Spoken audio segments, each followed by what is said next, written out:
Hi, good evening, everyone. I just graduated, as in my convocation was today. Some of my friends are still at the back. So, number one, I'm really not going to preach anything, say anything. I really don't have too much of expertise to give you profound knowledge on anything. So, I'm just going to tell you a little story which just happened, which one thing led to another. And I'm just going to quickly discuss like 3 projects which happened in my life. And the queue. Alright, so to further that, I'm gonna watch the screen now. Okay, it started off like this. This is a sketch I left at my friend's place, and then a director saw it and he picked it up. And then he thought it was really good, so he asked me to work on his mythological movie. So this is a storyboard I made, but none of the storyboards are like really this detailed. Okay, man, you're too fast, man, again. Okay, none of the storyboards are this detailed, but I simply did it because I love comics. So somewhere inside, I wanted to make a comic. So I just keep doing these things for fun. So this is like, the left one I did for a friend, like a Calvin Hobbes, and the right one I made for my college magazine.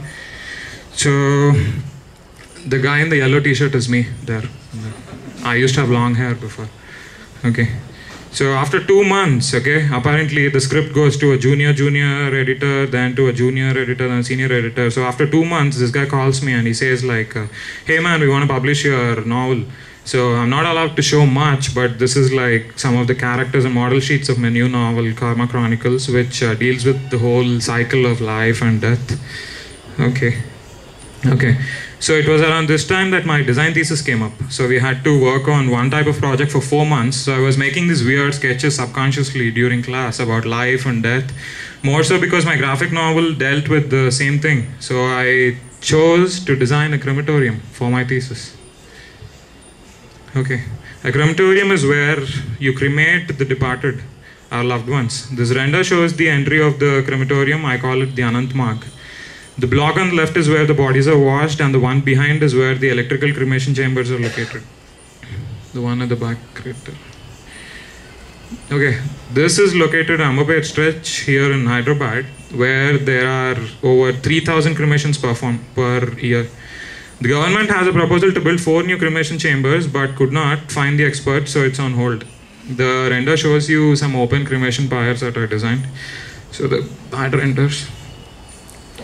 Okay, this is near the prayer area of the body before the cremation. That guy is me again in the render.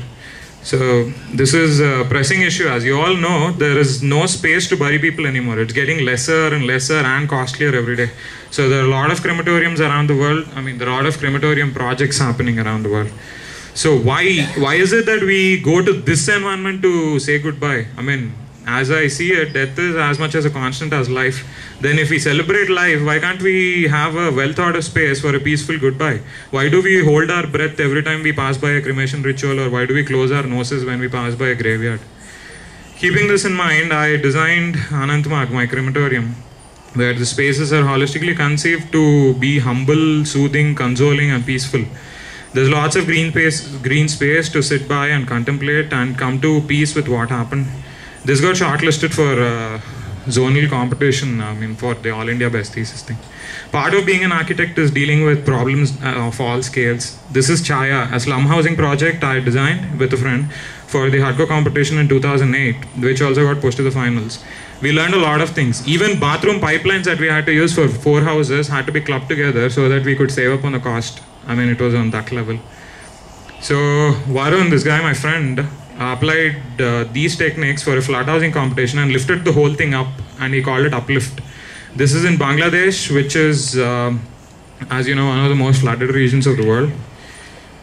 So the render shows the design, how it reacts to before and after flood in Chittagong.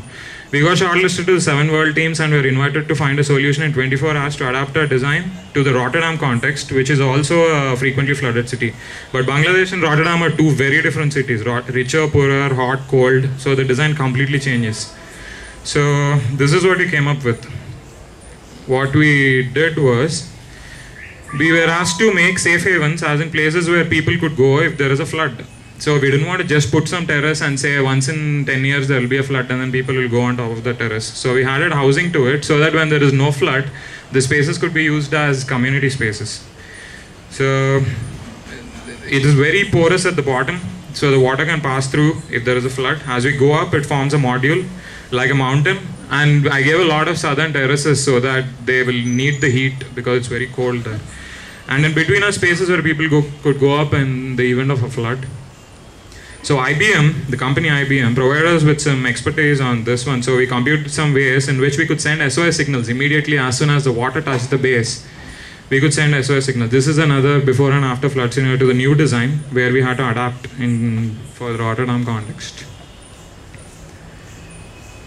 Okay, and part of the trip we were in Paris for a week. So we were exposed to the green scene that is happening all around Europe. This is a picture near Place des Vosges in Paris where they spent thousands on making these vertical green walls as facades of the building just to get some LEED, the platinum rating, which categorizes it as green.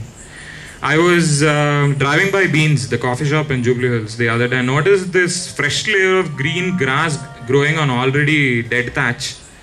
I designed this in my second year when I was in college, and I realized that you do not force life onto buildings but just accommodate for them, and then life just finds a way. So, one thing that every architect would share with me is the hate for the growing misuse of alicopond sheets on building facades. All the buildings are the same in terms of plans with Vastu, but just the face of the building changes continuously, and horribly these colored patches are put up just to lift it up like makeup, like a makeover, like cosmetecture. We call it cosmetecture. So these are some of the works I'm doing right now in the place I'm working at, where we are putting a little bit of conscious effort to that is the west side of the building, which is hot most of the time. So we either crushed it in this option, and the one on the left we covered with a lot of green terraces. Thank you.